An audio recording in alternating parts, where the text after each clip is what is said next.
नमस्कार दोस्तों, स्वागत है आप सभी का हमारे इस महत्वपूर्ण ज्ञान यूट्यूब चैनल में। तो दोस्तों, आज हम बात करेंगे सुबह यह काम करना शुरू कर दें और शाम होते ही घर के द्वार पर ये सब लिखना शुरू कर दें। दोस्तों, कभी भी पैसे की कमी नहीं होंगे।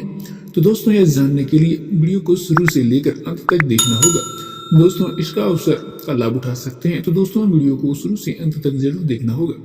और दोस्तों, वीडियो को शुरू करने से पहले आप सभी से एक छोटा सा निवेदन है कि दोस्तों, जो भी हमारे चैनल में पहली बार आए हैं तो दोस्तों चैनल को सब्सक्राइब कर दीजिएगा और साथ ही वीडियो को एक प्यारा सा लाइक जरूर कर दीजिएगा और कमेंट बॉक्स में राधे राधे जरूर कीजिएगा कमेंट। तो दोस्तों, चलिए वीडियो को शुरू करते हैं। दोस्तों, भगवान सही मनुष्य के भीतर प्रकाश के रूप में बैठे होते हैं। दोस्तों, जो भी देख पा रहे हैं वह भगवान ही है। दोस्तों, इसलिए सबको भगवान की जानकर सेवा करना। दोस्तों, यदि आप किसी को भगवान जानकर सेवा करेंगे तो दोस्तों आपको भी आपका भी कल्याण होगा। दरअसल दोस्तों, आप सबकी सेवा करें। दोस्तों, एक कहानी के तौर में पर मैं बताना चाहूंगा कि दोस्तों यह कहानी बड़ा गौर से सुनिएगा, ये बहुत ही महत्वपूर्ण है। कि दोस्तों, यह कहानी के तौर पर एक किसान था। दोस्तों, एक दिन उसके द्वार पर कोई साधु संत आए। कहा, है भैया जरा रहो, मैं तीर्थ यात्रा पर पैदल जा रहा हूँ, हर गांव में भीख मांगकर खा लेता हूँ। तो दोस्तों, सो भैया आज मैं रात यहीं गुजारनी है, तो दोस्तों भाई तुम्हारे द्वार पर ही आज में विश्राम करेंगे, तो भैया थोड़ा भोजन की व्यवस्था कर दो। किसान बड़ा दयालु था, उसे बड़ी आसानी से संत के लिए बिना बनाए हुए दे दिए, क्योंकि वह संत बिना बनाए हुए मांगे थे। लो, संत अब का भोजन बनाकर भोग लगाकर किसान को वह प्रसाद देकर ग्रहण कर लिया। तो दोस्तों, संत ने जो सोचा, इसका अन्य खाए है, कुछ इसको सदगति दे दूं। संत के पास क्या देने के लिए है? दोस्तों, संत के पास देने के लिए एक ऐसा चीज है जो कि ईश्वर तक पहुंचने का एक उपाय, ईश्वर तक पहुंचने का एक रास्ता संतों के पास है। वही रास्ता सबको बताते रहते हैं। किसी की समझ में आती है तो वह अपना रास्ता में चलकर वह ईश्वर तक पहुंच जाता है। दोस्तों, किसी को समझ में नहीं आता है तो वह नहीं पहुंच पाते हैं। दोस्तों, संत ने कहा कि किसान, हे भैया तुम रोज 1 घंटा कीर्तन किया करो। दोस्तों, किसान ने कहा, संत यह मैं नहीं कर सकता हूँ, मैं एक छोटा मोटा किसान हूँ, मुझे बहुत ही काम रहता है, पति पत्नियां किसानों के समय बिल्कुल नहीं मिलता है। दोस्तों, मैं 1 घंटा कीर्तन नहीं कर पाऊंगा। तो दोस्तों, संत ने कहा कि कोई बात नहीं, तू 1 घंटा कीर्तन नहीं कर सकते हो तो तुम्हारे पास कोई मंदिर है तो नियम बना लो कि दोस्तों एक बार ठाकुर जी का दर्शन करने के लिए मंदिर जाया करो।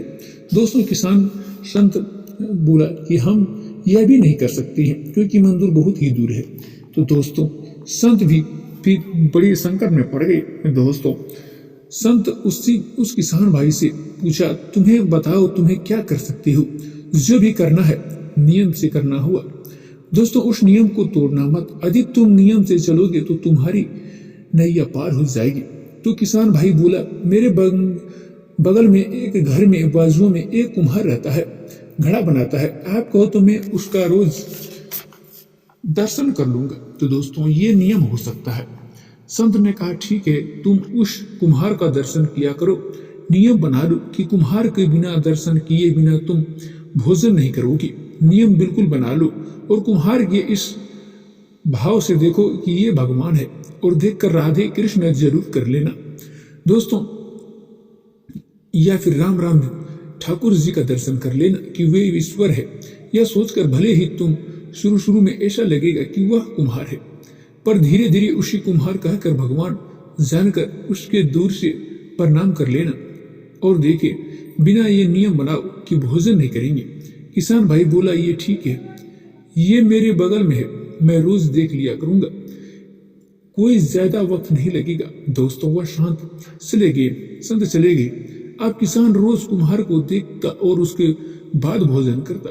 पत्नी बोलती, भोजन तैयार है, अभी आता हूँ, देखकर कुम्हार को देखकर आता हूँ, उसके बाद में भोजन पे बैठ जाता था। दोस्तों, फिर अपना काम करता था। दोस्तों, रोज उसका नियम था उसका। दोस्तों, एक दिन उसने कुम्हार को देखा तो वह कुम्हार घर पर नहीं था। तो दोस्तों, कुम्हार ने अपनी पत्नी से पूछा, क्योंकि क्यों जी तुम्हारे कुम्हार भैया घर में नहीं है? तो वह बोला कि आज वो मिट्टी खोदने गए हैं, आज किसान मिट्टी खोदने के लिए गया है। तो दोस्तों पत्नी बोली आज आओ भोजन तैयार हो गया है, भोजन कर लो। तो दोस्तों भोजन कर लो। तो दोस्तों किसान बोला कि कुम्हार में से मैंने आज राम राम नहीं बोले हैं, तो दोस्तों भोजन भी नहीं कर सकता।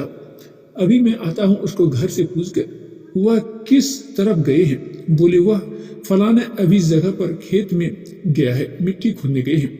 वह किसान भाई साहब दौड़ा, वहां जाके देखा वह मिट्टी खोद रहा था। तभी अचानक उसकी खुदाई करते करते एक सोने का घड़ा मिला जिसमें ढेर सारे सोने का सिक्का भरा हुआ था। अब कुम्हार ने सोने को घड़ा मिल गया। अब उसे घड़ा मिल गया। अब उसने देखा कि हमें किसी ने देखा तो नहीं। तब तक किसान आ रहा था और जैसे ही किसान आए तो कुम्हार को देख लिया। वो कुम्हार को देखकर किसान वापस जाने, राम राम जी भैया किसान ने कुम्हार के रूप में देखता था और राम राम रोज करता था। राम राम कह करके वह किसान जाने लगा था। अच्छा कुम्हार को क्या लगा कि इसमें हमें कोई देख तो नहीं लिया, तो कुम्हार ने आवाज लगाया कि भैया रुको। तो किसान ने कहा हम रुकने की जरूरत नहीं है, हमने तो देख लिए। किसान तो भाई यह कहकर तुम्हें देख लिया, पर कुम्हार को लगा कि मैंने इसमें सोने का घड़ा देख लिया। फिर आवाज लगाई कुम्हार ने, सुनो देख लिया है तो किसी को कहना मत, आधा तुम रख लो आधा हम रख लेते हैं। तो दोस्तों किसान बोला किसकी बात कर रहे हो? किसान तो गया दौड़ के वहां, फिर जाकर देखा तो दोनों देखकर दंग रह गई। ढेर सारा धन उन्हें जीवन में अंदर गड्ढा हुआ मिल गया। तो दोस्तों दोनों आपस में हिस्सा कर उस धन को साधु संत को सबों में बांट दिया। तो दोस्तों उन किसान को पूरी बात बताई गई और एक संत ने मैंने केवल एक भोजन कराया, उस भोजन कराने के लिए यह फल है। दोस्तों हमें अपने नियम बना लिए। तो दोस्तों आज मैंने उस नियम को बांधने के कारण विधाता ने मेरी सारी परेशानियां खत्म कर दी और आज घर में पूरा धन से भर गया। तो दोस्तों देखिए एक संत के खिलाने से कितना बड़ा उसका पुण्य हो गया। तो दोस्तों उसके घर में सारी कष्ट परेशानियां खत्म हो गई, जो कि दोस्तों कुम्हार को भी पता नहीं था कि वह हमें देखा है, लेकिन वो भी इंसान के रूप में दे दिया, जो कि उसको कोई बोल रहा था कि किसी को बताना नहीं, वह सुन रहे थे। तो दोस्तों या अगर दोस्तों नियम बना लेते हैं रोज को राम राम सुबह में बोलने के लिए और शाम में राम राम राधे कृष्णा, तो दोस्तों आपके लिए नैया पार करा देंगे भगवान। तो दोस्तों आपको भगवान पर भरोसा रखना होगा। तो दोस्तों चलिए वीडियो को अंत करते हैं, फिर मिलेंगे अगले वीडियो में। धन्यवाद।